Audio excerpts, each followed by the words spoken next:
Elway was making moves today. The roster needs to be cut down from 80 to 53 by tomorrow. That process has started today. He cuts linebacker Todd Davis, who was owed a little more than $4.5 million this season. He was the leading tackler for Denver 3 of the last 4 years.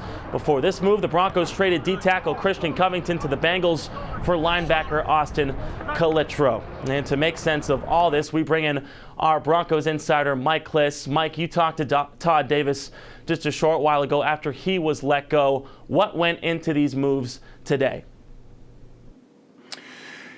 Money had a lot to do. Money and skill, I guess, had a lot to do with Todd Davis. He wasn't going to be a three-down linebacker. $5 million, when you count the option, he already got $500,000.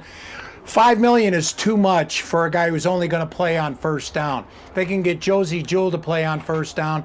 They got Mark Barron a little while ago, and he's going to be the nickel linebacker. So that was the biggest reason why they did that. They also, when they traded Christian Covington, they picked up Austin Calitro. He's another linebacker who can run a little bit. So they have some depth now.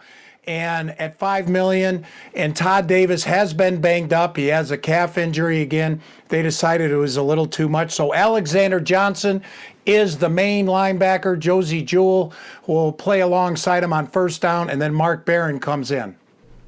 All right, we shall await to see what happens tonight at that stadium practice and then tomorrow as we await the rest of the cuts. Thank you, Mike.